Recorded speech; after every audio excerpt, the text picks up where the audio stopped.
our next head basketball coach and let Stephen make some remarks, and then for the media, we'll do Q&A. If you can just raise your hand, and we'll get a microphone to you. Agreed. Good morning. War Eagle. Welcome to a momentous occasion here at Auburn University. We have some Board of Trustee members here today, along with our president, Dr. Chris Roberts. I would love for those folks to stand. The countless hours they spend representing you, the Auburn family, on a daily basis is a humbling and remarkable thing. So I'd like those Board of Trustee members and Dr. Roberts, please stand and be recognized at this time.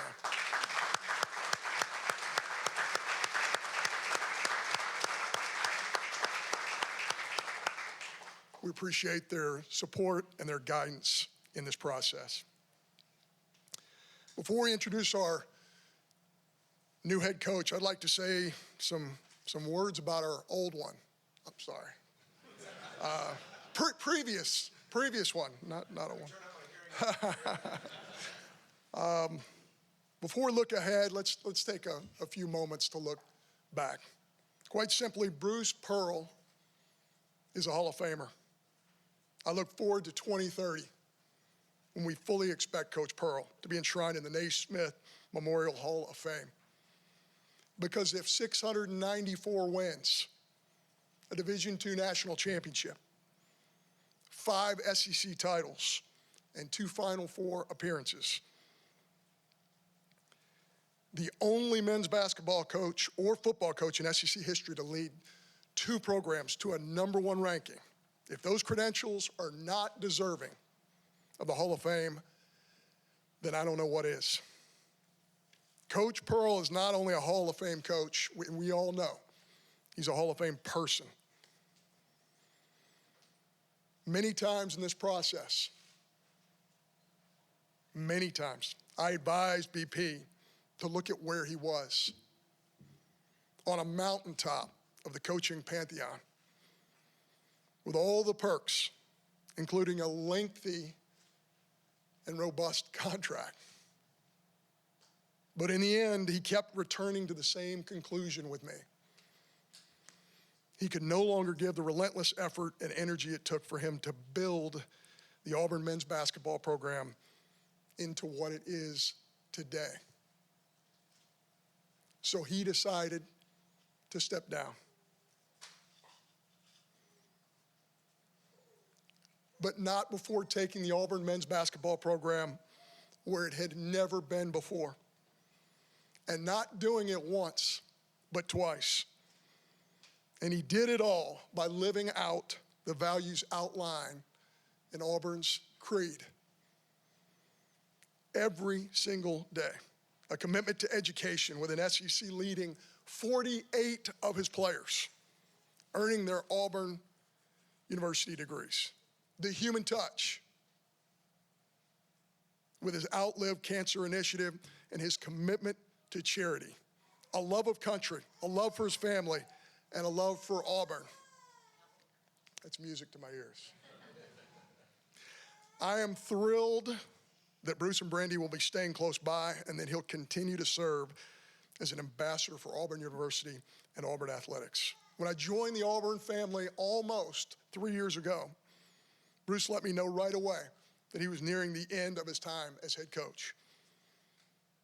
Real integrity. That gave us a head start in beginning to prepare for what Auburn's basketball program might look like after Bruce Pearl. In a sense, we've been conducting a national search for 3 years. And after this year's historic run, including an SEC title and a visit to the Final Four, it became obvious to me after watching film sessions, halftime adjustments in the locker room, practice sessions, et cetera, et cetera, et cetera. We need to keep this coaching staff intact if at all possible. Ira Bowman, Mike Burgomaster, Corey Williams, and I'm going to leave out some staff members, and I apologize. Due to time, we can't get to you all, and it's a large group. and a highly functioning group, the best in college basketball. And of course, Stephen Pearl. That group was one of the most elite coaching staffs I've ever been around in any sport. And in my mind, it had to continue. As the Auburn Creed says, I believe this is a practical world and I can only count on what I earn. Therefore, I believe in work, hard work. That's the first sentence. I believe our basketball staff has earned. And of course, in BP's honor, we need a strong head coach. This opportunity has been earned. We knew the next head basketball coach at Auburn needed to be someone with extensive SEC coaching experience, someone with a demonstrated history of winning championships, someone who could lead and keep intact this incredible staff, someone who understands and appreciates what Auburn stands for. Stephen Pearl checks every box. He was there day one when Auburn introduced Coach Pearl in March of 2014. From the ground up, he helped his father build something solid, then something spectacular. He earned multiple promotions to assistant coach, defensive coordinator, and associate head coach. Helped Auburn recruit legends like Walker Kessler and Janai Broom, among many, many others. He helped Auburn improve dramatically on defense. Stephen understands that even in an up-tempo, three-point-oriented game in the modern era, if you score 100 points a game, that's great, but if you give up 102, ain't nobody happy. The teams that consistently compete for championships, including Auburn, can do both and defend at an incredibly high level. Over the years, Stephen has had countless opportunities to pursue other coaching jobs. Every time he remained loyal to Bruce Pearl, and he remained loyal to Auburn. In today's athletic world, we pay homage to the student athletes who stay in one location for a duration of time. I think it's important for us to do the same for our coaches. Stephen Pearl has paid his dues. He's earned this opportunity. He's the right fit for Auburn at the right time. Along with his wife, Brittany. Sorry, Brittany. It's dark up here. I'm 59 as of Sunday, and it's dark up here. Brittany and their daughter, Lainey, please welcome the 22nd head coach in the history of Auburn men's basketball, Coach Stephen Pearl.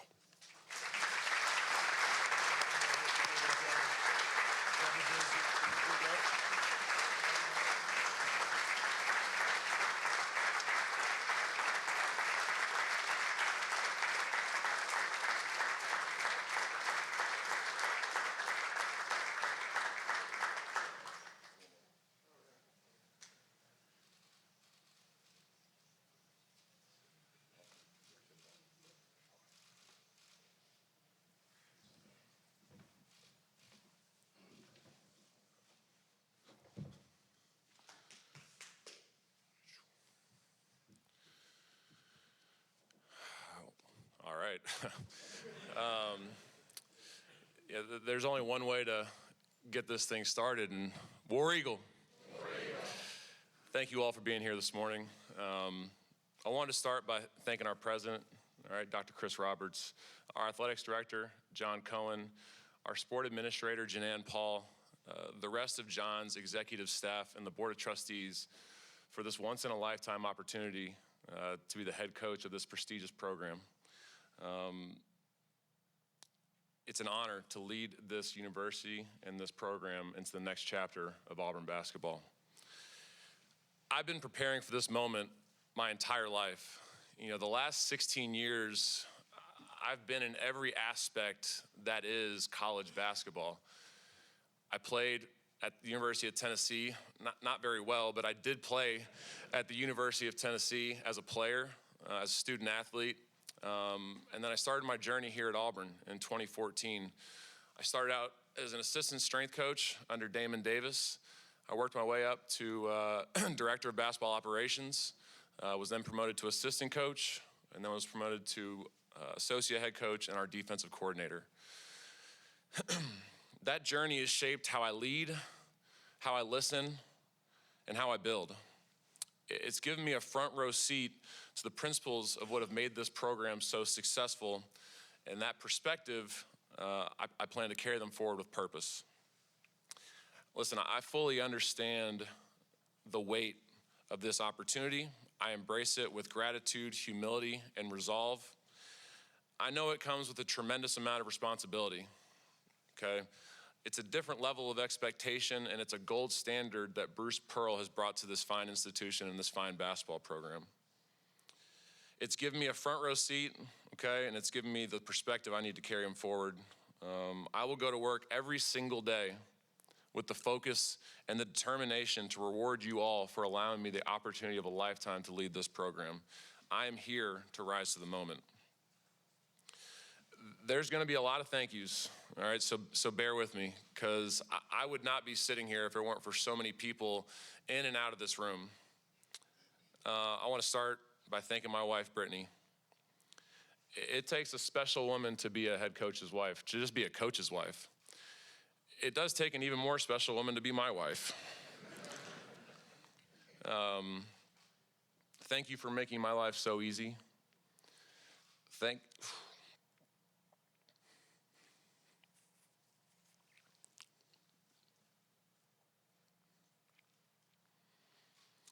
you for being my courage when doubt creeps in.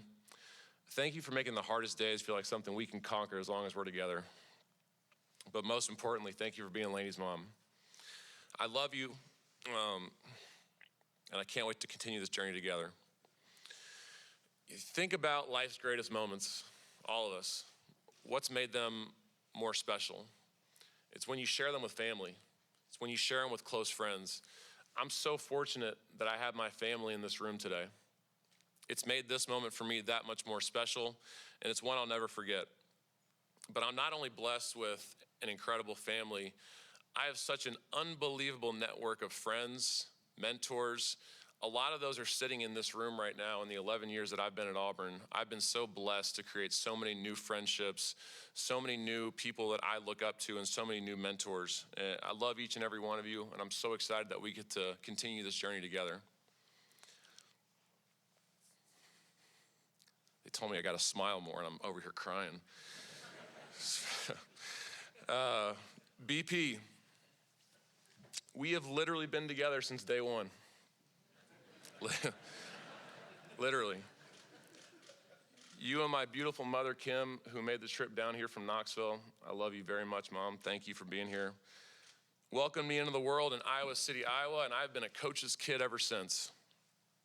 Growing up, I was so lucky and fortunate, and coaches' kids get to do something that not a lot of people get to do. They get to go to work with their dads and do something really fun and really cool. I got to grow up watching him be in his element. I got to grow up in Evansville, Indiana, when he was at the University of Southern Indiana, and I would go to Pack Arena with him, and I would watch him with his shirt off, which I should have known that this was gonna be a trend moving forward, lifting with the players in the weight room, out bench pressing a lot of his guys. You know, I watched his daily interactions with fans and treating them as if they were family.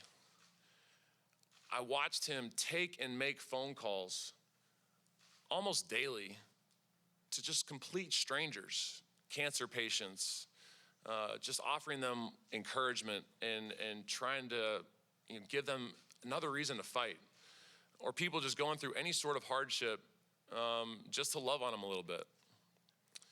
I watched him be involved in every aspect of his program, no matter how small the detail or how small the impact.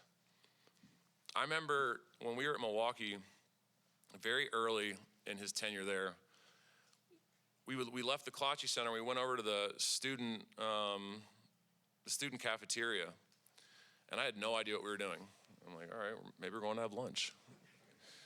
We walk in the building, and this lunatic gets up on a lunch table and starts screaming at the students, encouraging them to come to the Kalachi Center to watch a basketball game. And obviously, famously at Tennessee, when he showed up with his shirt off and his chest painted for Coach Summit and the Lady Vols. I saw Coach Vickers here. Don't get any ideas, brother. That ain't happening. At the time, I thought this was normal. I thought this is what every head coach did. I thought it was the norm. I thought it was the standard. But quickly after getting into this profession, I realized something really quickly. It's what has made him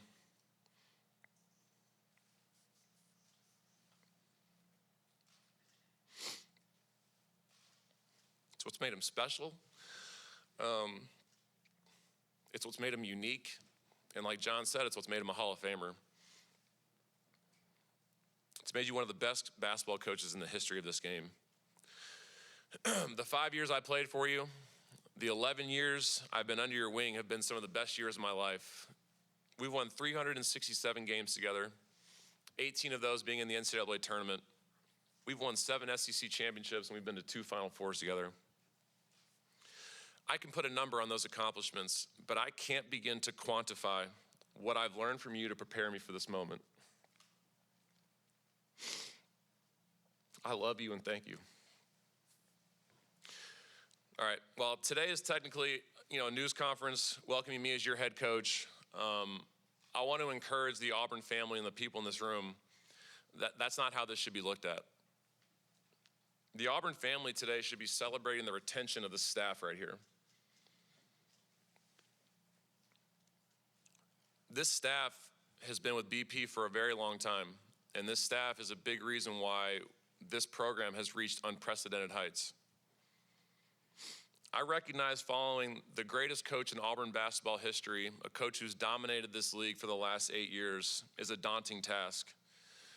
But what gives me tremendous confidence is those men right over there.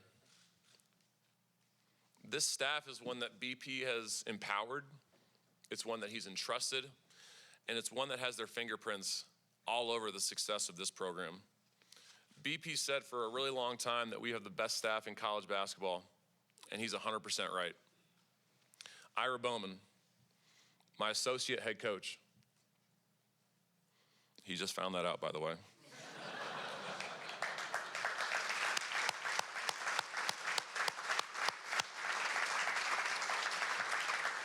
Ira Bowman is the total package. He is one of the best assistant coaches in all of college basketball, and he is ready to be a head coach. He's one of the best player development guys in all the game. He's a mentor. He's a father, unbelievable evaluator of talent. He understands the game. He's played at the highest level, and he's one of the most valuable tools any coach can have on their coaching staff. Mike Burgomaster, one of the best offensive minds in all of college basketball, has run our offense for the last couple of years. A young and growing talent, another guy that's paid his dues, started as a student manager at Miami, a graduate assistant for us. I think he's had like 6 different titles that we've had over the years, assistant to the head coach, and now obviously an assistant coach, and going to be someone that I'm going to really lean on the offensive end, and a future star in this business. Corey Williams, an unbelievable man, one of the best men you will ever meet, not just in this profession, but in this world. His relationships with his players, his relationships with the staff, his ability to retain players, he's one of the best in the country at that. And not enough credit goes to that man on this staff for everything that he does for the success of this program. And I just have so much love, for Coach Williams. Ian Borders, so happy for Ian. Was elevated to an assistant coach this past year. One of the hardest workers on our staff, a guy that's just a go-getter, a guy that is going to be relentless, sometimes annoying, but relentless. And he is going to be one of our better recruiters. He's one of our better minds, basketball minds. He's not going to be here very long. I'm just telling you. Obviously he's an unbelievable asset to this program, and he paid his dues and he waited his time, and it's paid off for him. Matt Gatens found out yesterday that he was elevated to assistant coach. He is back on the floor, and he is back out on the road recruiting. So happy for him and Aaron. You know, they came here back in 2018, I believe. He was a graduate assistant, did an unbelievable job, and then was then able to go out and be an assistant coach at Drake, and then be Fran's number 2 guy at Iowa. He brings a tremendous amount of experience to the staff, and just, you know, call him one of my very good friends, and very blessed that he's back, you know, with our program.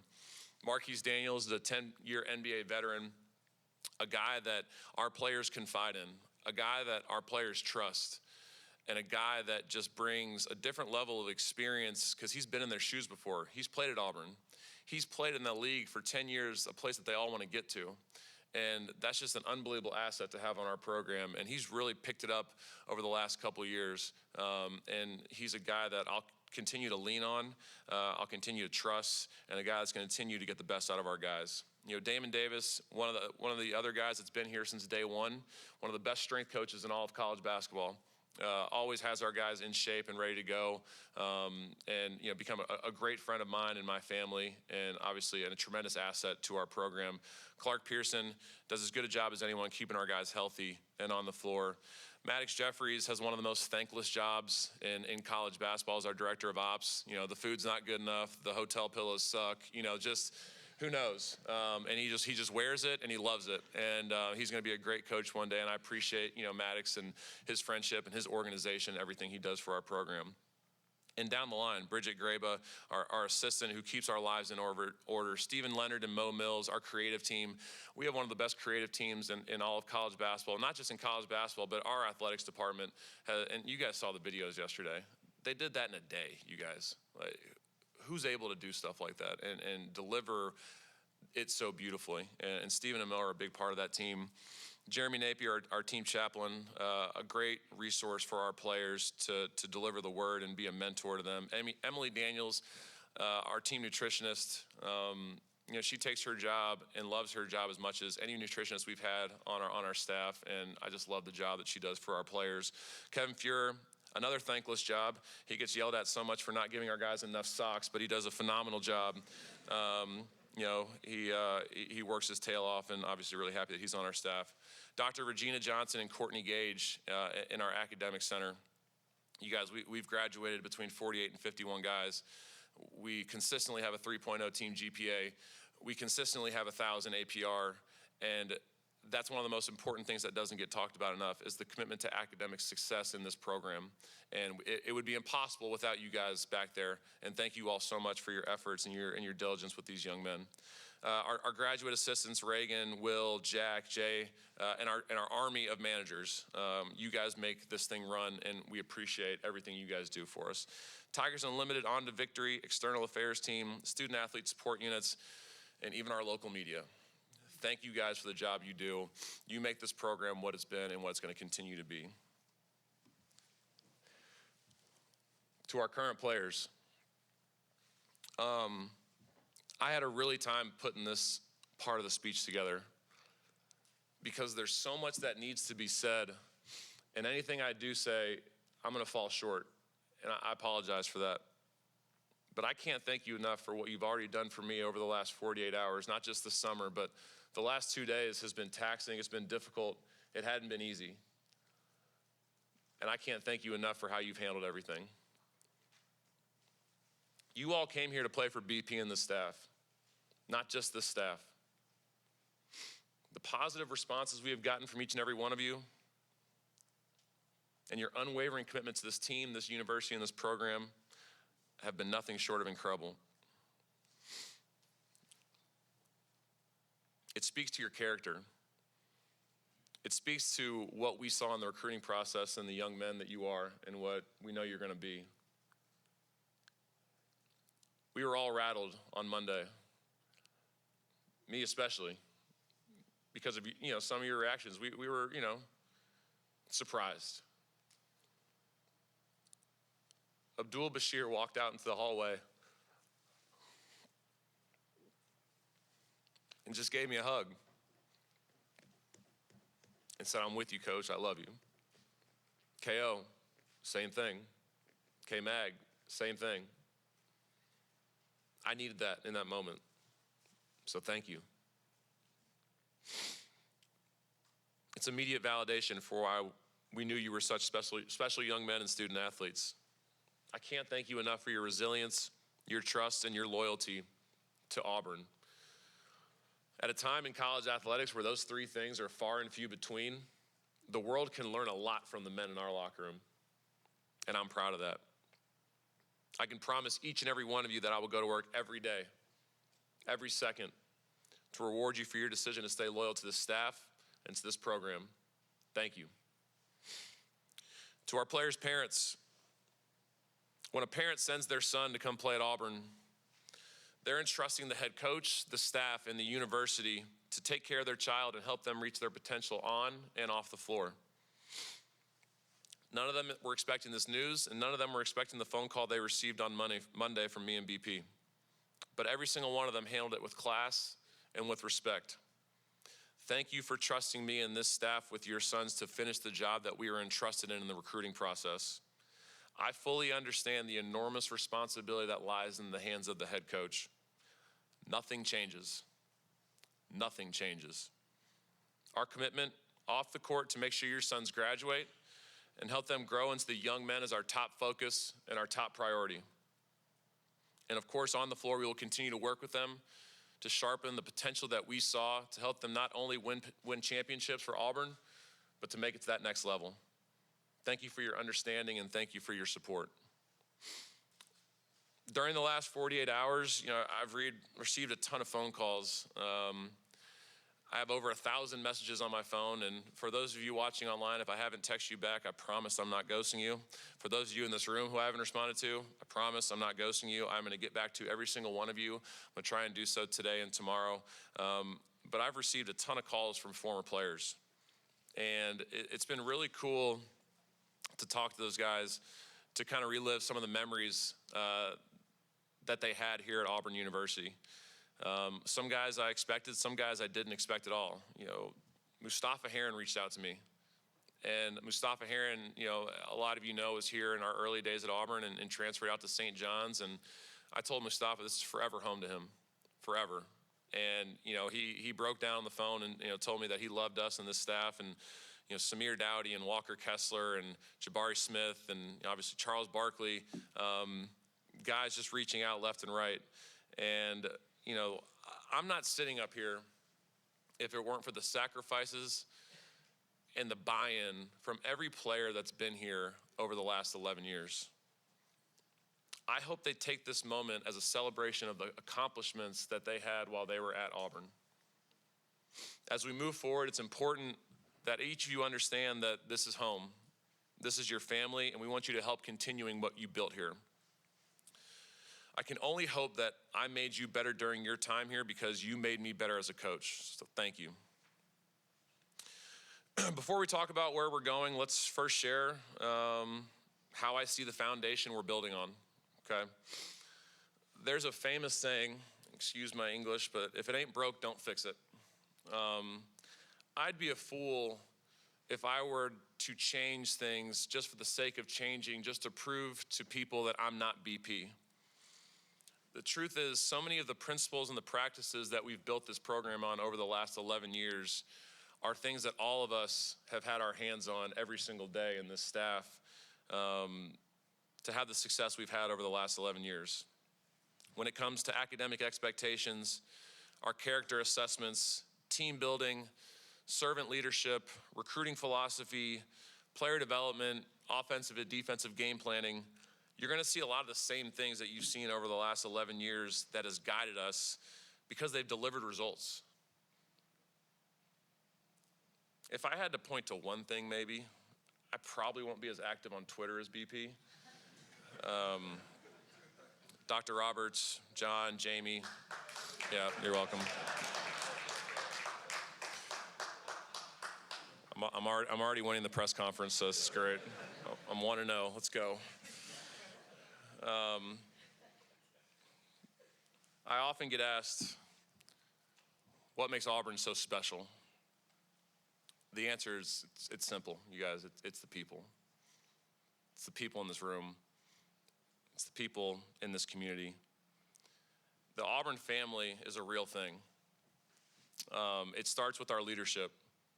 the leadership of this university who are constantly finding ways to have made this the best institution in the country. To the faculty who are educating some of the best and brightest minds in the world today. To many of our coaches who are here right now and our student athletes who compete at the highest level day in and day out. To the students who have created the best home court advantage in all of college basketball in the jungle. To our donors, alumni, and local community who not only pour their support and their love, but their resources into making sure that this university and this athletics department stays at the highest level. That's what makes Auburn the loveliest village on the plains. I started my coaching career here. I asked my beautiful wife to marry me here. Our daughter Lainey was born here, and now I'm blessed to land my dream job here. To everyone watching and everyone in this room, I give you my word that I will pour every ounce of my being into every facet of this program to help sustain and build on the success that we have accomplished together. Thank you guys, and War Eagle.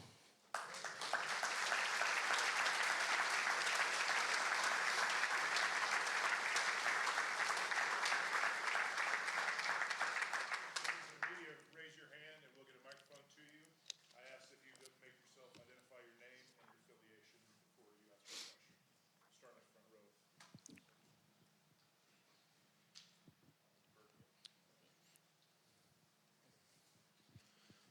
Justin Ferguson, Auburn Observer. Stephen, you have had opportunities in the past to go be a head coach. A lot of people thought that might be the path before you eventually would come back here. Now that you've got this job, just how much is staying here you think has prepared you for this moment instead of getting that head coaching experience elsewhere? Yeah, I mean, like I said, I've been preparing for this moment, my entire life. Being under BP, as his son, then also as his player and as his coach, I've been able to watch him and the things that he does that helps build programs and sustain success. So there was really no better way for me to learn how to do it than to watch him do it every single day. Obviously, if I'd gone elsewhere and cut my teeth, sure, I could have gained some of those experiences, but he entrusts and empowers his staff, and he relies on his staff so much that we're doing things that a lot of head coaches are being trusted to do every single day already. So I gained a lot of experience, just in our day-to-day. Over the last couple summers, he's allowed us as the staff to, kind of run things in practice to gain some extra experience. And it's been really, important. It's been really helpful, and it's really helped us all grow in our journey to move up the ladder and to eventually one day all become head coaches. Dan Peck, ESPN 106.7 and the Auburn Observer.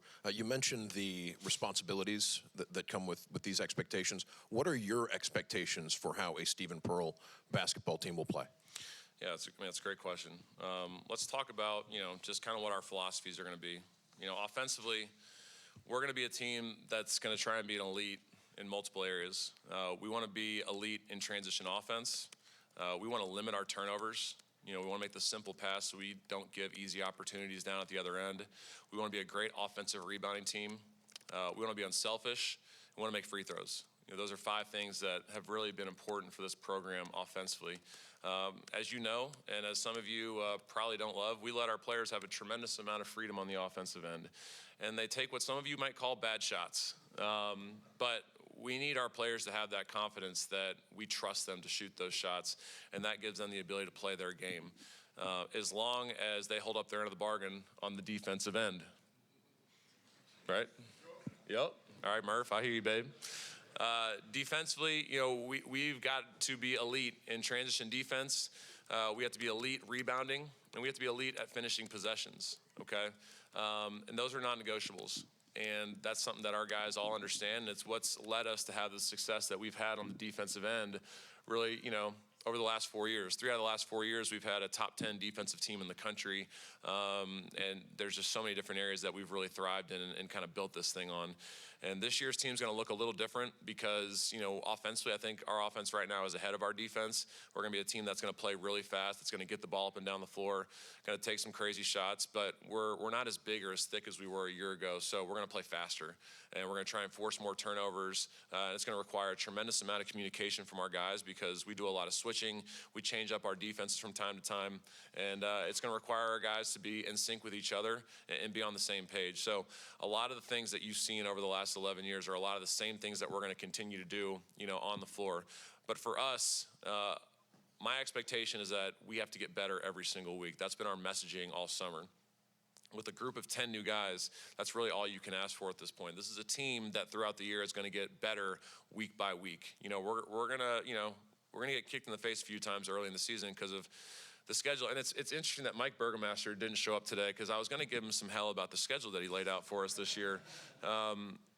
It's going to do an unbelievable job of getting us ready for our conference play, but we're going to go through some adversity early because we're playing some really good teams. But as long as this team continues to learn from those experiences, continues to grow, this is a team that can beat anyone on our schedule. And, just really excited to continue the work that we've put in so far and to continue getting better. Justin Hookinson, Auburn Sports on 3. Steve, just talk about being here in the beginning, going back to when you guys first got here and understanding where it was, where it is now, how the support's grown, just sort of the benefits of maybe understanding what it takes to win specifically at Auburn. Which thing? Yeah, we walked in the first day and we walked into the film room and I looked at BP. I said, are these the managers? KT Harrell's our only Division I player on the roster. Right? It was a depleted roster, and it was a roster that had just been kind of beaten into the ground, I feel like. And they were just looking to do anything possible to win. And that team won 15 games that year and made a run to the SEC semis. Probably our least talented team since we've been here, but a team that hung on every word that we said and was just excited about the opportunity to play for a coach that was going to bring fire and bring life into them. And that first year, we really found out what the foundation of this place was and how special this place was because our fans poured into a group that wasn't necessarily delivering the results on the floor, but they were working their ass off to get there. And we knew that if we could bring in teams that we knew that could win some games and win some championships and get us back to the tournament, we knew that our support would follow. And to watch that growth from year 1 to year 11, can anyone in this room imagine what the last couple years would have looked like in that arena? No. Everything, what I hear so often is it's impossible to get a ticket to home games, right? We have to go follow you to Tuscaloosa or to Oxford or to Athens or to Birmingham, or to Atlanta just to watch the Tigers play. And that's something that we have to continue and we have to keep going. And that's what we need the Auburn family to continue to do because these kids came here because of that support. And it's something that if we continue to have, I think, this team can do some special things. Was there another part of your question I needed to answer? Well, just in general of understanding the support. Yep. Like all the things that it's going to take to make Auburn specifically. Every place is different. Auburn's different. Yeah. Yeah, Auburn's poured in a tremendous amount of resources to help this program be successful. And, we can speak to the NIL piece really quick, all right? Auburn has given us everything we need, through Tigers Unlimited, on to Victory, Brett Whiteside and his team. John Cohen has just done an unbelievable job giving us the resources we need. But I want to just kind of walk through the last 3 years and what this program's done in the NIL space, okay? It's been about player retention. Okay. Janai Broom, Dylan Cardwell, Denver Jones, Chaney Johnson are just a few examples of guys that all could have left and gotten way more money somewhere on the transfer portal market. Every single one of them. They stayed loyal to Auburn because they loved Auburn. And they wanted to reward Auburn for the commitment they made to those players in showing up on the road and showing up in neutral games and showing up at the tournament and obviously showing up at home. That's why we've had the success that we've had. The best players in the portal are the players you already have on your team, all right? And that's what this team's been built on. This year was different. We had to replace 10 guys, and John and his team started getting ready a year in advance for this roster and for this team. And they launched us into the upper half or the upper five of our conference in NIL to put together a roster that is going to be able to compete this year. The commitment, the hard work, the time, the hours, the phone calls, the support from the people out there to put this roster together was substantial. And it was something that, we'll forever be grateful for, because without it, we wouldn't have been able to get some of the special young men that we have in this room today. That's what makes Auburn special. When you need Auburn to step up, they step up and they always deliver. Nathan King, Auburn Undercovered. Stephen, you just mentioned the importance of player retention. Now it's in a window here, a transfer window. Are you confident in everybody on this roster for next season? Yeah, I mean, it's obviously we're 48 hours out, and let's just talk through the realities of what happened on Monday, right? We had worked through, how we wanted to present it to the players, and obviously we were disappointed how it got out. We did not intend for it to happen that way, and it made an already hard situation even more difficult. And I think there's never going to be a perfect transition or a perfect way of doing things. There's just not. It's really hard to contain those things. But when it did happen, obviously the room was heavy. Our players were very understanding, though. While they were, it was just heavy more than anything, but they understood why. And having to have one-on-one conversations with each of them and their families have been nothing but, really positive. Honestly, they have nothing but love for BP and understand and respect his decision, because at the end of the day, they understood that the career that he's built and the work that he's put in, he's earned the right and the opportunity to step down whenever he wants, okay, and in the way he wants to. He wants to spend more time with his grandkids. He wants to watch Lainey grow up and play volleyball or whatever she's going to decide to do. He wants to play more golf, like I think he's going to this afternoon at 3 or 4 o'clock, which is why he's not in a suit right now. He wants to spend more time with his family. He wants to spend more time at the lake. And he wants to stay in Auburn and help this university, help this athletics program, and help this basketball program continue to sustain the success that we've had. So our guys were all at practice yesterday. We had a great practice yesterday. We'll have a great practice tomorrow as well.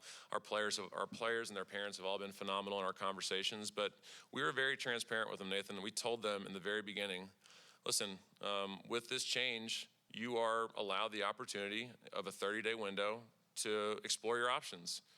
And in the recruiting process, we told our guys, our commitment to you is to do what's best for you and your family. And at that point, if that's going somewhere else, we're going to support you in that endeavor. Do we want you to leave? Absolutely not.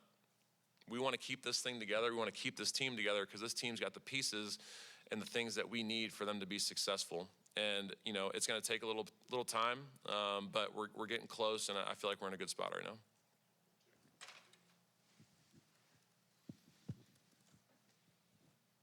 Hey, Stephen, Rosie Langella with WSFA in Montgomery. You're now the youngest head coach in the SEC. Todd Golden, I know he's one of your good buddies. What advice maybe has he given you, or what have you learned from him, and has he reached out at all?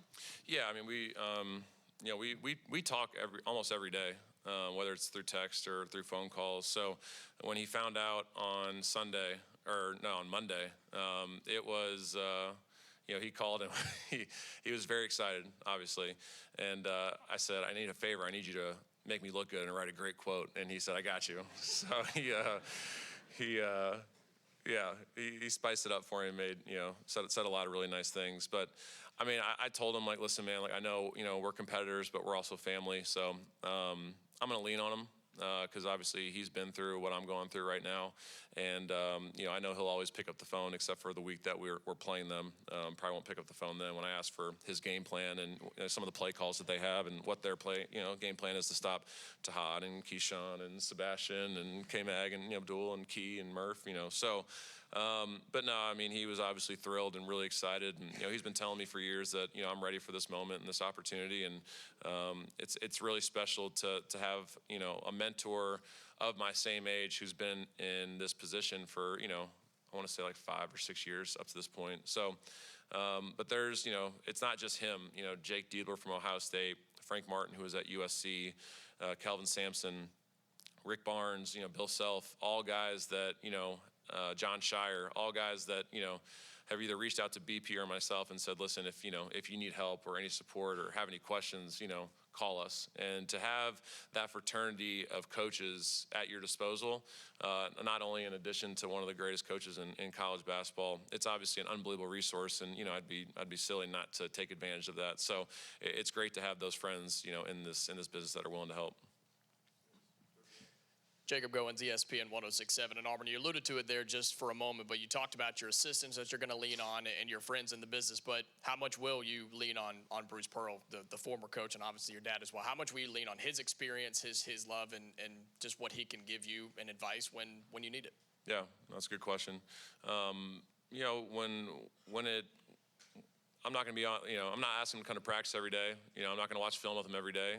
There needs to be some separation there, but I'm going to ask him to come to practice every once in a while just to bring, some additional love and energy into the building, or if we're going through, if we lose a tough game and our guys need a little pick-me-up, like I'd be crazy not to call him and ask him to come in and talk to the guys. I'm sure he's going to give me his input when our defense isn't what it needs to be, and I'm sure he'll call Mike when he's calling all the wrong play calls and tell him I would have called this and this. No. But no, I'm definitely, when some interesting scenarios pop up throughout the year that, I just haven't experienced yet, yeah, sure, I'm going to reach out to him and ask for his support and his advice because, I think it can help. And, I think I would be, like I said, I'd be a fool not to. So, but no, part of it too is like he needs to enjoy, retirement. He needs to enjoy spending time with his family. He needs to enjoy the things that he hasn't been able to do for close to the last 50 years. But, when the time's necessary, I'll reach out to him when we need to. 2 questions on row 3. Congrats, Stephen. Thank you. Yeah. What did you learn from your father about the importance of coaching with passion? Yeah, he, as we all know, it looks like he's about to have a heart attack most of the time when he's on the sideline. But, I think one of the things about his passion is it's contagious, and I think our players feed off of it. I think for me as a head coach, though, I got to be a little different in that approach. I think when you're as tenured as he is and as successful as he's been, he's earned the right to have that passion. I think for me, my approach is going to be a little more subtle with our guys and allow our assistants to kind of act like I did last year. So I need to be a little more poised in my approach with our guys. But in practice, always going to bring energy, always going to bring that same passion, especially to the defensive, end of the floor. It's going to be important for us. But for this new group, a lot of it's got to be letting them play through mistakes and letting them kind of feel this thing out because we are so new. So I've learned that, our guys will feed off of it, but I also got to be careful with my approach just because, I am a new head coach, so I got to be sensitive to some of those things. And I think part of it too is BP came up in an era where, tough coaching was a little more, allowed and acceptable. Things have changed and, you got to treat them all fairly, but you're going to treat them all different, if that makes sense. So I think our guys all know that, understand that, and I think I'll have a healthy balance of his passion and some of my poise when I'm out there. Taylor Korn, The Barn. Coach, how surreal has it been opening your phone and seeing words of encouragement and messages of support from legendary coaches like you said, Kelvin Sampson, Bill Self, over the past couple days? Yeah, no, it's. I replied back to Coach Sampson yesterday, and Coach Sampson's someone that I respect as much, if not more, than anyone in this profession. He's set the standard and he's set the bar for what all programs look to accomplish. So to see words of encouragement, it's validation, but it's also motivation for me to keep going and keep building because if guys like that are recognizing the job that we're doing here at Auburn and our staff is doing, it's not just a reflection on me, like it's a reflection on the staff when those guys say those things because none of this would be possible without that entire group over there. So it's more than anything, it motivates me to kind of keep getting better, keep growing, keep driving, and to not be satisfied with what we've done so far. Stephen, because of the success that Auburn has had under Bruce and yourself and this staff, the expectation for what Auburn basketball can be year in and year out has been elevated. How do you react to that increased expectation? Yeah, I mean, the expectations are the expectations, and there's only one way to tackle those, and that's to dive in head first. And we tell our players all the time, you got to be comfortable being uncomfortable. We got to be comfortable in these expectations because they are what they are. The expectation is to win championships. The expectation is to graduate our players. The expectation is to help get our guys to the next level, and that's what we're going to do. And that's what our commitment is to these young men. That's what our commitment is, to this university. And that's what our commitment is to this fan base. So we're not shying away from what it is. We understand what it is. I don't think a lot of coaches would have been lining up for this job just because of following him is going to be really difficult. But I think, I know that this staff is the staff that's capable of doing it, and it's the staff that's going to do it. So we're going to dive in head first. And obviously be really excited about the challenge, and we're going to get comfortable in those expectations. Peter Atticus, AO.com. Stephen, what's your philosophy as a recruiter, and how do you kind of keep that success going that BP has had for so long since he's been here? Yeah, I mean, if you look at over the last 11 years, we've had 7 top 25 high school recruiting classes, and we've had some unbelievable evaluations in the portal. And a lot of those things are going to stay the same. I think for our young freshmen, we're going to look to find people that can come in and contribute right away.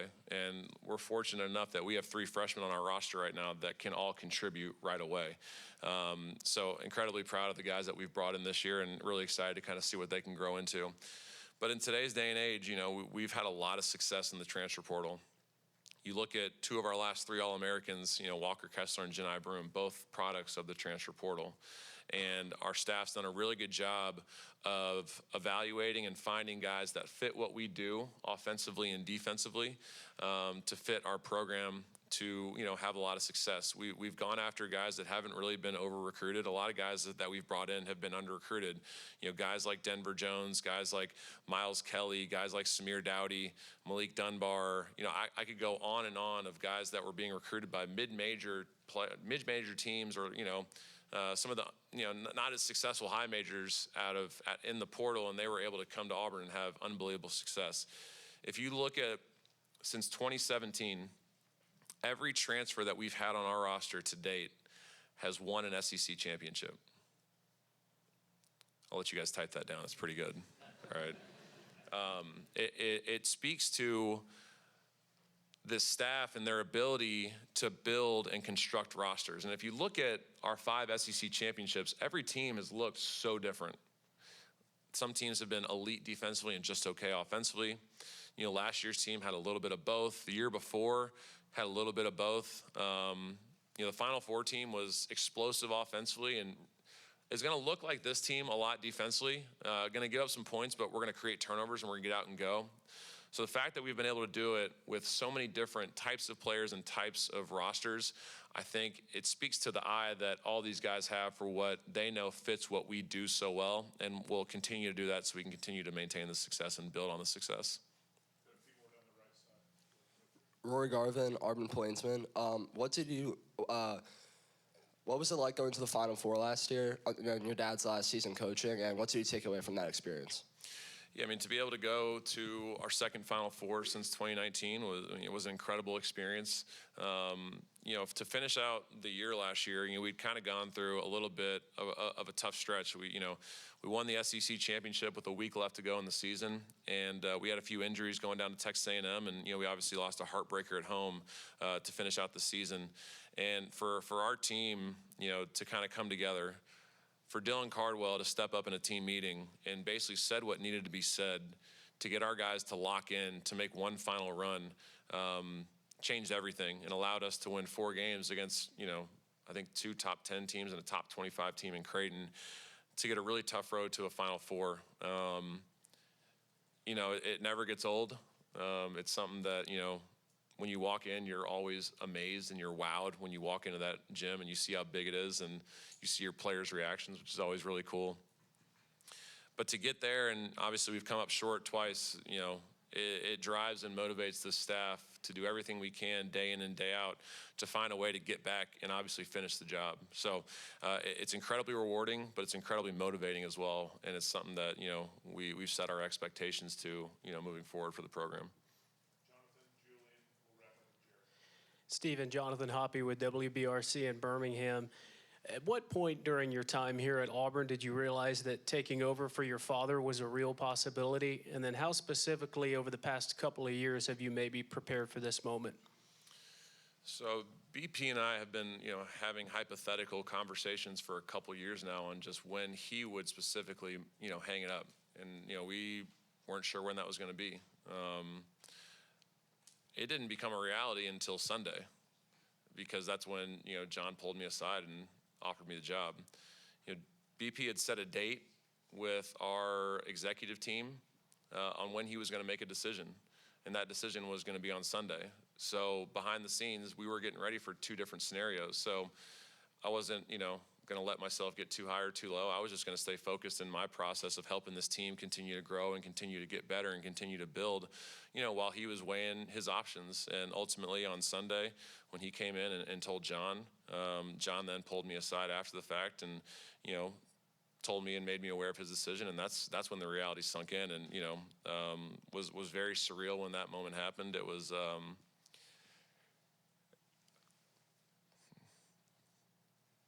it was tough at the same time, because you walk in and you saw the setup, to see all that he had accomplished in his time, his 11 years here at Auburn was, it hits you all at once, and obviously just incredibly proud of who he is as a coach, as a man, and obviously somebody that I have a tremendous amount of respect for, and can't thank enough for everything he's done, for me and for our family. But yeah, I didn't set in until, John initially, or formally, offered me the job after Coach had made him aware of his decision. Coach Julian Mitchell, over here, sorry, shorter guy over here. Julian Mitchell with WVTM 13 in Birmingham. As you kind of alluded to there, the accomplishments, where this program's been better than anyone. You said it a moment ago, not many would line up to follow. Why did you say yes to this job? Why are you ready for this challenge right here, right now? That's why. We have the best staff in college basketball. That's why. Like I said, this has nothing to do with me. John hired this staff. Yes, I'm the head basketball coach, and I'm going to do everything I can to lead this program in the right direction, and we're going to continue to build on the success that we've had. But none of this would be possible had it not been for the men that are standing over there against that wall.